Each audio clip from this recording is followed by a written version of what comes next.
Hi student, welcome to all of you. Student, let us start the cell structure. बात करेंगे हम students अभी cell structure के बारे में। हमने देख लिया था इंट्रोडक्शन ऑफ द सेल के बारे में। अभी हम स्ट्रक्चर के बारे में बात करेंगे। स्टूडेंट आइए समझते हैं हम इसको। स्टूडेंट्स यहाँ पे कह रहा है generally the main part of a cell are three parts होते हैं। मीन्स हम देखें जनरली लिविंग सेल के पास थ्री पार्ट्स होते हैं स्टूडेंट्स। और ये थ्री पार्ट्स हमारे कौन कौन से होते हैं स्टूडेंट्स? सबसे पहला पार्ट जो होता है हमारे पास वो प्लाज्मा मेम्ब्रेन होती है, जिसको हम सेल मेम्ब्रेन के नाम से भी जानते हैं स्टूडेंट। दूसरा होता है हमारा साइटोप्लाज्म, जिस साइटो का मतलब स्टूडेंट्स हमने बताया था आपको, साइटो का मतलब होता है सेल और प्लाज्म का मतलब होता है फ्लूइड। और तीसरा होता है स्टूडेंट्स हमारा न्यूक्लियस। स्टूडेंट हम स्टार्ट करेंगे अपने प्लाज्मा मेम्ब्रेन से, और यहाँ पे देखेंगे कि प्लाज्मा मेम्ब्रेन एक्चुअल में होता क्या है। स्टूडेंट देखिए यहाँ पे प्लाज्मा मेम्ब्रेन की डिफिनेशन में क्या कह रहा है स्टूडेंट्स, कह रहा है कि the plasma membrane also known as cell membrane. Students तो ये प्लाज्मा मेम्ब्रेन जो है इसको एक और नाम से जानते हैं, आप एक और नाम इसका जान लीजिए सेल मेम्ब्रेन, या फिर स्टूडेंट्स इसका एक और नाम बता रहा है साइटोप्लाज्मिक मेम्ब्रेन, जिसको हम साइटोप्लाज्मिक मेम्ब्रेन के नाम से भी जानते हैं। It is found in all cell that separate the interior of the cell from the outside environments. Students ये प्लाज्मा मेम्ब्रेन जो है ये क्या करती है, सेल को इन्वायरमेंट से ठीक है अलग करने का काम करती है। स्टूडेंट्स हम इसको थोड़ा सा प्रैक्टिकली समझ लेंगे, बाय द फिगर समझते हैं। स्टूडेंट्स देखिए यहाँ पे स्टूडेंट्स हम इसको यहाँ पे इससे समझ लेते हैं। स्टूडेंट्स हम देखेंगे यहाँ पे प्लाज्मा मेम्ब्रेन एक्चुअल में क्या होता है। Let us start student. यहाँ पे हम देख रहे हैं जो ये रेड कलर की हमारे पास लाइनिंग है स्टूडेंट्स, ये एक सेल है जो ब्लू कलर की आपको दिखाई दे रही है, एक सेल है स्टूडेंट। इस सेल के ऊपर जो रेड कलर का दिखाई दे रहा है स्टूडेंट्स, ये सपोज कीजिए कि आप एक प्लाज्मा मेम्ब्रेन है। स्टूडेंट्स प्लाज्मा मेम्ब्रेन को जानने से पहले थोड़ा सा सेल का स्ट्रक्चर जानना थोड़ा ज़रूरी है। अब यहाँ पे स्टूडेंट देखिए इसके अंदर एक लिक्विड जेली लिक्विड भरा हुआ है, ठीक है स्टूडेंट, जिसको हम साइटोप्लाज्म नाम दे दिए। और ये आपको सर्कुलर जो दिखाई दे रहा है स्टूडेंट्स, ये है हमारा न्यूक्लियस। तो ये तीन चीज़ें आपको दिखाई दे रही हैं स्टूडेंट, पहला प्लाज्मा मेम्ब्रेन, दूसरा साइटोप्लाज्म और तीसरा न्यूक्लियस। स्टूडेंट्स हमको समझना है प्लाज्मा मेम्ब्रेन, हम इन दोनों को भी समझेंगे। अभी नेक्स्ट जो हमारा टर्म है वो इन्हीं दोनों के बारे में है स्टूडेंट्स, हम इन दोनों को भी समझ लेंगे। देखिए यहाँ पे साइटोप्लाज्म और उसके बाद से न्यूक्लियस है, प्लाज्मा मेम्ब्रेन है स्टूडेंट्स। इन तीनों को समझना है हमको। सबसे स्टार्ट में हमको प्लाज्मा मेम्ब्रेन के बारे में समझना है। आइए स्टूडेंट समझते हैं हम इसको प्लाज्मा मेम्ब्रेन के बारे में। प्लाज्मा मेम्ब्रेन स्टूडेंट्स होता है, it is a semi permeable membrane. Students जैसा कि मैंने आपको बताया कि प्लाज्मा मेम्ब्रेन साइटोप्लाज्मिक मेम्ब्रेन जो होती है सेल के आउटर लेयर पे, यानी कि सेल को ये प्रोटेक्शन का काम करती है। यानी ये जो सेल है इसको ये सबसे पहले तो प्रोटेक्ट करने का काम करेगी। और इस प्रोटेक्शन के साथ साथ स्टूडेंट जो ये गुण होता है, क्वालिटी जो होती है इस प्लाज्मा मेम्ब्रेन की, ये प्लाज्मा मेम्ब्रेन स्टूडेंट्स होता है semi permeable. Student semi permeable, semi permeable का मतलब क्या है स्टूडेंट्स? सेमी का मतलब होता है हाफ, सेमी का मतलब क्या होता है स्टूडेंट्स? हाफ। और परमिएबल का मतलब होता है परमिट करने वाला, ऑर्डर करने वाला, आदेश देने वाला। स्टूडेंट्स ये क्या होता है कि ये जो प्लाज्मा मेम्ब्रेन होती है ये सेमी परमिएबल होती है। और ये जो इसका एक्चुअल काम है स्टूडेंट्स, ये एक्चुअल काम ये है कि क्या करती है, सेल के अंदर कौन सी चीज़ें सेल से आउट होंगी स्टूडेंट्स और कौन सी चीज़ें सेल के अंदर इन होंगी, ये डिसाइड करती है हमारी प्लाज्मा मेम्ब्रेन। तो ये दो प्रोसेसेस से स्टूडेंट्स ध्यान रखिएगा, ये प्लाज्मा मेम्ब्रेन जो है ये दो प्रोसेस से डिसीजन लेती है। पहला प्रोसेस होता है इसमें स्टूडेंट्स ऑस्मोसिस। कौन सा प्रोसेस होता है स्टूडेंट्स? ऑस्मोसिस। और दूसरा प्रोसेस होता है डिफ्यूज़न। देखिए स्टूडेंट्स हम थोड़ा सा बात करेंगे ऑस्मोसिस की, थोड़ा सा हमको ऑस्मोसिस समझना है। ऑस्मोसिस की हम बात करें यहाँ पे तो हम देख रहे हैं कि ऑस्मोसिस जो है स्टूडेंट्स ये भी एक टाइप का डिफ्यूज़न ही है। But students in osmosis, osmosis के केस में सिर्फ और सिर्फ लिक्विड यानी कि वाटर का ऑस्मोसिस होता है, सिर्फ और सिर्फ किसका स्टूडेंट्स, वाटर का ऑस्मोसिस होता है यहाँ पे। एंड डिफ्यूज़न, डिफ्यूज़न देखिए स्टूडेंट्स, एक एग्जांपल के साथ मैं डिफ्यूज़न को आपको डिस्क्राइब करना चाहूँगा कि डिफ्यूज़न क्या होता है।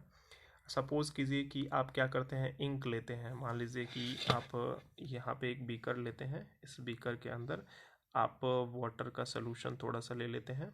इस वाटर के सोल्यूशन में, सॉरी वाटर ले लेते हैं, सोल्यूशन नहीं, सोल्यूशन तो कुछ मिक्स करने के बाद से बनेगा। इस वाटर में आप मान लीजिए कि साल्ट मिक्स कर देते हैं स्टूडेंट। जैसे ही आपने साल्ट डाला, आप इसको कुछ नहीं करना है, ऐसे छोड़ देना है स्टूडेंट। कुछ देर के बाद से आप देखेंगे साल्ट ऑटोमेटिकली पूरे वाटर में डिज़ोल्व हो जाएगा। ऐसे ही अगर आप इंक ले लें स्टूडेंट्स, यहाँ पे इंक ले लें, तो वो भी कुछ देर के बाद से आप देखते हैं वो भी धीरे धीरे धीरे धीरे करके क्या होता है स्टूडेंट, डिज़ोल्व हो जाता है। तो स्टूडेंट्स ये इंटरमिक्सिंग हो रहा है, मतलब पार्टिकल जो है आपस में इंटरमिक्स हो रहे हैं। इसी को हम स्टूडेंट्स नॉर्मल वे में डिफ्यूज़न कह सकते हैं। जनरल भाषा में स्टूडेंट्स हम इसको डिफ्यूज़न कह सकते हैं। एक्चुअल में डिफ्यूज़न क्या होगा स्टूडेंट, कि डिफ्यूज़न होता है the movements of the particle. Student ध्यान दीजिएगा, the movement of the particles from higher concentration to lower concentration. Students जब किसी भी पार्टिकल का मूवमेंट होता है, ठीक है, हायर कंसंट्रेशन से लोअर कंसंट्रेशन की तरफ, यानी कि जिधर चीज़ें कम होती हैं, ठीक है स्टूडेंट्स, उधर से हाई की तरफ से स्टूडेंट, ज़्यादा की तरफ से कम की तरफ बहाव हमेशा होता है। वैसे उसी प्रोसेस को हम डिफ्यूज़न बोलते हैं स्टूडेंट। देखा जाए, अगर हम एग्जांपल लें, सपोज कीजिए स्टूडेंट्स आपके पास में, ठीक है, यहाँ पे एक टब है, ठीक है, कोई भी टब है, इसके अंदर बहुत सारा वाटर भरा हुआ है, ठीक है स्टूडेंट्स, और आपने यहाँ पे भी एक टब लगा दिया, ठीक है स्टूडेंट्स, और इन दोनों के बीच में यहाँ इस टब में भी पानी है, लेकिन इस टब से अब कम है। अगर आपने यहाँ पे पाइप फिट कर दिया स्टूडेंट्स, तो आप देखेंगे कि क्या होता है कि वाटर जो है फ्लो होगा इधर से, यानी कि इधर क्या है, वाटर का कंसंट्रेशन ज़्यादा है इस वाले टब में। फर्स्ट वाले मान लेते हैं इसको फर्स्ट, इसको मान लेते हैं सेकेंड। तो इधर इसका क्या है, कंसंट्रेशन ज़्यादा है, तो इधर से वाटर फ्लो करके आएगा हमारे सेकेंड वाले टब में। एक टाइम आएगा स्टूडेंट जब दोनों में पानी इक्वल हो जाएगा। तो जब जैसे ही दोनों में पानी इक्वल हो गया, अब ना वाटर इधर फ्लो करेगा ना ही इधर फ्लो करेगा, यानी कि कंसंट्रेशन इक्वल हो गया, यानी चीज़ें बराबर हो गई, अब फ्लो नहीं होता है इधर। हम बात करते हैं ऑस्मोसिस के स्टूडेंट्स। यहाँ पे थोड़ा सा देख लेते हैं हम ऑस्मोसिस के बारे में स्टूडेंट्स। हम ऑस्मोसिस के बारे में देखेंगे। चलिए स्टूडेंट्स, ऑस्मोसिस, ऑस्मोसिस भी डिफ्यूज़न है। यहाँ पे भी पार्टिकल्स क्या होते हैं, higher concentration to lower concentration आते हैं, लेकिन सिर्फ और सिर्फ किसके पार्टिकल स्टूडेंट्स, वाटर मॉलिक्यूल के पार्टिकल हायर कंसंट्रेशन से लोअर कंसंट्रेशन में आते हैं। जिस फिनोमिना के अंतर्गत वाटर मॉलिक्यूल हायर कंसंट्रेशन से लोअर कंसंट्रेशन में आएंगे उस स्टूडेंट, उसको हम ऑस्मोसिस बोलेंगे सिंपल वे में। इसको हम नॉर्मल अगर डिफिनीशन से समझें तो ये स्टूडेंट्स यहाँ पे कह रहा है कि it is a special kinds of diffusion. ये एक स्पेशल काइंड्स का डिफ्यूज़न है in which water molecule move from a higher concentration to the lower concentration, जिसके अंतर्गत वाटर मॉलिक्यूल मूव करते हैं student higher concentration to lower concentration. Student थोड़ा सा इसको भी समझ लेते हैं। अब मान लीजिए कि ये सेमी परमिएबल मेम्ब्रेन जो है हमारे पास में, वो डिसाइड करती है, ठीक है, कि वाटर मॉलिक्यूल्स हायर कंसंट्रेशन से लोअर कंसंट्रेशन में कब जाएंगे। मान लीजिए स्टूडेंट्स से कि हम ये वाटर एक बीकर लेते हैं, इसके बीच में हम एक मेम्ब्रेन लगा देते हैं। जो मेम्ब्रेन है हमारी सेमी परमिएबल मेम्ब्रेन है स्टूडेंट्स। ये कैसी मेम्ब्रेन है, सेमी परमिएबल मेम्ब्रेन है।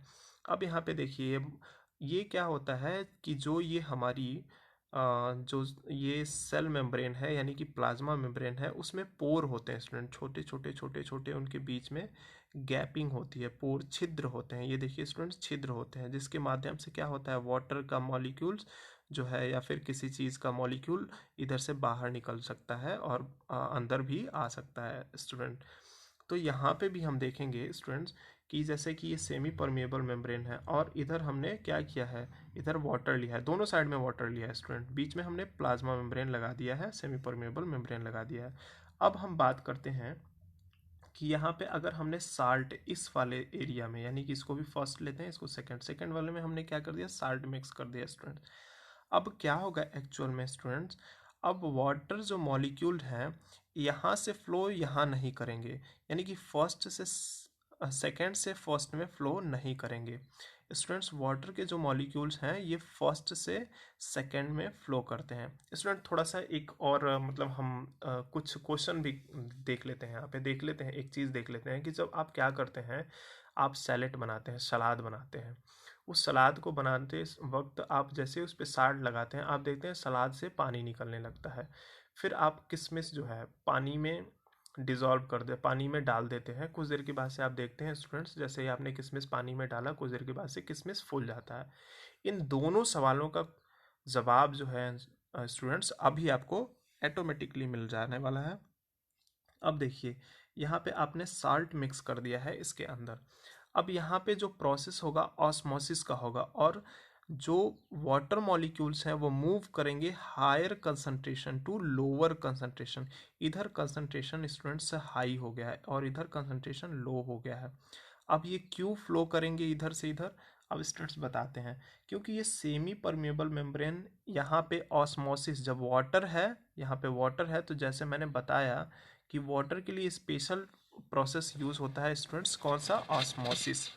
और जब यहाँ पे ऑस्मोसिस होगा तो water molecule higher concentration to lower concentration flow करेंगे। और क्यों फ्लो करेंगे स्टूडेंट्स, क्योंकि यहाँ पे जो साल्ट पार्टिकल्स हैं घुल गए हैं, ये जो मेम्ब्रेन है सेमी परमेबल मेम्ब्रेन, ये सिर्फ और सिर्फ वाटर मॉलिक्यूल्स के ही बराबर, जो वाटर के मॉलिक्यूल हैं उतना ही इसमें गैपिंग होता है, और सिर्फ वाटर के मॉलिक्यूल ही अंदर जा पाएंगे, ना कि कोई और मॉलिक्यूल। इसलिए यहाँ से इसके अंदर से, यानी कि सेकेंड वाले से वाटर मॉलिक्यूल फर्स्ट वाले में नहीं जाएंगे, फर्स्ट वाले से सेकेंड वाले में जाएंगे स्टूडेंट। तो यहाँ पे ये सेमी परमेबल मेम्ब्रेन ऐसे ही काम करता है। सेल में भी स्टूडेंट्स ये काम ऐसे ही होता है।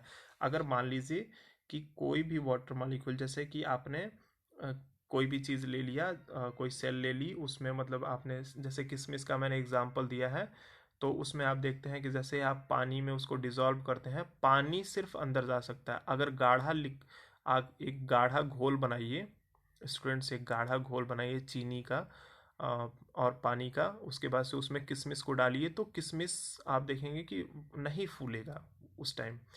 और जैसे कि चीनी की सीरे में डिज़ोल्व कर दीजिए किशमिश को, तो वो नहीं फूलेगा, क्योंकि उसमें जो वाटर मॉलिक्यूल हैं उनमें क्या हो चुका है, चीनी मिक्स हो चुकी है। और जो सेमी परमेबल मेम्ब्रेन है स्टूडेंट्स, उसमें जो गैप है वो परमिट नहीं करेगी कि वो वाटर के मॉलिक्यूल्स उसके अंदर जाएं। चलो स्टूडेंट्स, अब थोड़ा सा हम ऑस्मोसिस को और थोड़ा सा डीप जाके समझते हैं। डीप देखिए स्टूडेंट्स, ऑस्मोसिस जो है वो दो टाइप्स का होता है। एक होता है स्टूडेंट्स, ऑस्मोसिस जो होता है वो दो टाइप का होता है, exo osmosis and endo osmosis. Exo osmosis में कोई भी वाटर मॉलिक्यूल जो है वो सेल से बाहर निकल के जाता है, और इंडो ऑस्मोसिस में स्टूडेंट्स कोई भी वाटर मॉलिक्यूल सेल के अंदर आता है स्टूडेंट्स। यहाँ पे अभी हमने एक एग्जांपल लिया हुआ था कि साल्ट, जब हम सैलेड बनाते हैं, सलाद बनाते हैं, तो उस पर नमक लगाते हैं स्टूडेंट। जैसे ही आप क्या करते हैं, नमक सैलेड पे डालते हैं, वैसे ही क्या होता है कि जो बाहर का कंसंट्रेशन है स्टूडेंट्स, वो क्या हो जाता है, बाहर का कंसंट्रेशन लो हो जाता है, और सेल के अंदर जो भी वाटर है वो बाहर आना स्टार्ट हो जाता है, वो बाहर निकलना स्टार्ट हो जाता है। और इस प्रोसेस को हम क्या बोलते हैं, एक्सो ऑस्मोसिस बोलते हैं स्टूडेंट्स। हम विज्ञान की भाषा में अगर बात करें तो इस प्रोसेस को, इस ऑस्मोसिस को हम, अगर सॉल्यूशन के बारे में हम बताएं तो इसको हम बोलते हैं स्टूडेंट्स हाइपोटोनिक सॉल्यूशन। क्या बोलते हैं स्टूडेंट्स, ध्यान रखिएगा, हाइपोटोनिक सॉल्यूशन। और जब एक्सो ऑस्मोसिस इंडो ऑस्मोसिस होता है तो वहाँ पे होता है हाइपरटोनिक सॉल्यूशन। स्टूडेंट्स इन दोनों के बारे में भी अभी मैं बता रहा हूँ, पहले इसके बारे में आप समझ लीजिए कि एक्सो ऑस्मोसिस जो होता है, ठीक है स्टूडेंट, जब वाटर मॉलिक्यूल सेल से आउट होते हैं तो एक्सो ऑस्मोसिस होता है। और इंडो ऑस्मोसिस क्या होता है स्टूडेंट, जब सेल के अंदर वाटर मॉलिक्यूल आते हैं तो वहाँ पे होता है इंडो ऑस्मोसिस। चलिए स्टूडेंट्स, अभी देखते हैं हम यहाँ पे कि ये हाइपर टॉनिक क्या होता है और हाइपोटोनिक क्या होता है। स्टूडेंट्स, जब भी कोई सॉल्यूशन बनता है तो वो दो चीज़ों से मिलके बनता है, ठीक है। वो दो चीज़ें कौन सी होती हैं, सॉल्वेंट और सॉल्यूट, ये दो चीज़ें होती है। सॉल्वेंट और सॉल्यूट जब आपस में मिलते हैं तो वो सॉल्यूशन बनाते हैं स्टूडेंट। तो अभी देखना है कि जो हाइपरटोनिक सॉल्यूशन होता है, इसका ये क्या कहना है कि refer to a greater concentration, यानी कि यहाँ पे क्या होता है स्टूडेंट्स, जब किसी भी सॉल्यूशन में क्या होता है कि कंसंट्रेशन ज़्यादा होता है, ठीक है स्टूडेंट, तो वहाँ पे हाइपरटोनिक चीज़ें होती हैं, यानी हाइपर, उस सॉल्यूशन को हम हाइपरटोनिक बोलेंगे। जैसे कि एग्जांपल से हम समझते हैं स्टूडेंट्स, अगर मान लीजिए कि ये हमारे पास, सपोज कीजिए स्टूडेंट्स कि ये हमारे पास सेल है, ठीक है स्टूडेंट्स। अभी क्या है कि इस सेल के अंदर ये किसमिस का सेल है और इसमें जो है जो लिक्विड है, ठीक है, यहाँ पे जो सोल्यूशन भरा हुआ है और इसको हमने वाटर में, ये बीकर ले लिया हमने, इस वाटर में इसको डाल दिया है। अभी इसके अंदर जो सोल्यूशन भरा हुआ है स्टूडेंट, ये सोल्यूशन इस किसमिस के अंदर जो होगा वो होगा हाइपोटोनिक। क्यों? क्यों स्टूडेंट्स, यहाँ पे कंसंट्रेशन, सॉरी स्टूडेंट्स थोड़ा सा मिस्टेक हो गया, उल्टा बोल दिया मैंने। यहाँ पे देखिए जो कंसंट्रेशन यहाँ पे वाटर मॉलिक्यूल है, तो यहाँ पे जो वाटर मॉलिक्यूल हैं उनका जो कंसंट्रेशन होगा स्टूडेंट, ये क्या होगा, ग्रेटर होगा, यानी कि ज़्यादा होगा, ठीक है स्टूडेंट्स। और यहाँ पे जब ये ज़्यादा होगा तो इस वाटर मॉलिक्यूल के कंसंट्रेशन को हम बोलेंगे, क्या बोलेंगे स्टूडेंट, हाइपर, ठीक है, टॉनिक, TONIC। स्टूडेंट एक नई चीज़ आपको मिल गई, हाइपर का मतलब होता है स्टूडेंट ग्रेटर, हाइपर का मतलब क्या होता है, ग्रेटर, और टॉनिक का मतलब होता है गाढ़ा लिक्विड, यानी कि जो लिक्विड गाढ़ा होता है उसको हम टॉनिक बोलते हैं स्टूडेंट्स। यहाँ पे हाइपो का मतलब HYPO, हाइपो का मतलब स्टूडेंट होता है लेशर, LESSER, लेशर ये, और टॉनिक का मतलब गाढ़ा लिक्विड स्टूडेंट। तो यहाँ पे हम देख रहे हैं कि यहाँ पे जो वाटर है जो डिज़ोल्व यहाँ पे पड़ा हुआ है जिसमें किसमिस हमारा, यहाँ पे वाटर जो है वो एक हाइपरटोनिक सॉल्यूशन के जैसे, यानी कि हाइपरटोनिक सॉल्यूशन के जैसे ये बिहेव करेगा। और इस किसमिस के अंदर जो लिक्विड भरा हुआ है, जो सॉल्यूशन भरा हुआ है, वो हाइपोटोनिक सॉल्यूशन के जैसे बिहेव करेगा। स्टूडेंट यहाँ पे क्या होगा कि जो वाटर मॉलिक्यूल हैं वो इन होंगे सेल के अंदर, ना कि यहाँ से जो किसमिस के अंदर से जो चीज़ें हैं, मतलब जो सॉल्यूशन है वो बाहर नहीं आने वाला। स्टूडेंट क्यों? क्योंकि इधर अंदर जो कंसंट्रेशन है वो कंसंट्रेशन हाइपोटोनिक है, और जो बाहर कंसंट्रेशन है ये हाइपरटोनिक है। तो स्टूडेंट आई होप कि ये हाइपर और हाइपो समझ में आया होगा। तो स्टूडेंट ये थी हमारे प्लाज्मा मेम्ब्रेन के बारे में कुछ बातें। अभी हम बात करेंगे स्टूडेंट्स साइटोप्लाज्म के बारे में, कि ये साइटोप्लाज्म क्या होता है स्टूडेंट। साइटोप्लाज्म जो है, जैसे कि मैंने बताया, साइटो का मतलब सेल होता है, प्लाज्म का मतलब फ्लूइड होता है स्टूडेंट, ठीक है स्टूडेंट। तो अभी साइटोप्लाज्म को जानने से पहले स्टूडेंट थोड़ा सा और एक चीज़ जान लेते हैं, वो ये है कि सेल मेम्ब्रेन के जैसे ही एक वर्ड आता है सेल वॉल। स्टूडेंट ये सेल वॉल क्या होता है, चलिए इसको भी समझ लेते हैं। देखिए स्टूडेंट सेल वॉल जो है स्टूडेंट, ये बेसिकली प्लांट सेल के अंदर, किसके अंदर स्टूडेंट, प्लांट सेल के अंदर प्रेजेंट होता है स्टूडेंट। यहाँ पे एक चीज़ और आपको देखने के लिए मिलेगी कि मान लीजिए कि यहाँ पे एक सेल है, इसके ऊपर एक सेल मेम्ब्रेन है, और सेल मेम्ब्रेन, अगर ये जो सेल है ये अगर प्लांट के अंदर है तो इसके ऊपर सेल वॉल मिलेगी आपको स्टूडेंट। ये सेल वॉल जो होती है स्टूडेंट्स, ये प्लांट में सबसे रिजिड होती है, यानी रिजिड का मतलब हार्ड होती है।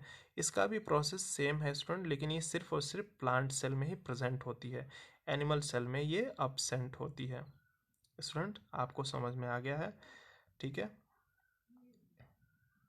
ये देखिए सेल मेम्ब्रेन है, स्पेलिंग थोड़ा सा मेरी मत जाइएगा क्योंकि स्पेलिंग मैंने वहाँ पे सही लिखी है, अभी यहाँ पे मुझे बोलना पड़ रहा है इसलिए थोड़ा सा प्रॉब्लम हो रही है स्टूडेंट।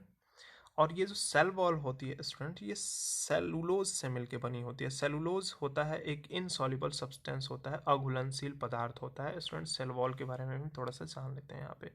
देखिए सेल वॉल क्या होता है, it is present in the plant cell, it is thin layer, it is more rigid layer. ये क्या होता है स्टूडेंट्स, अधिक से अधिक रिजिड होता है, कठोर होता है। कह रहा है कि the cell wall lie outside the plasma membrane, यानी आउटसाइड, ये सेल वॉल है इसके बाहर, यानी कि इसके बाहर कौन होता है स्टूडेंट, ये हमारा सेल वॉल, यानी कि सेल मेम्ब्रेन के बाहर होता है हमारा सेल, ये सेल मेम्ब्रेन, ये सेल मेम्ब्रेन है, ये एक सेल है, ये न्यूक्लियस है, और ये सेल है, और ये हो गया स्टूडेंट्स, ये हमारे पास सेल मेम्ब्रेन हो गया, और ये हो गया हमारा सेल वॉल। ठीक है स्टूडेंट, तो आई होप कि आपको ये सेल वॉल समझ में आ गया होगा। साइटोप्लाज्म के बारे में हम बात करते हैं स्टूडेंट्स, आइए चलिए।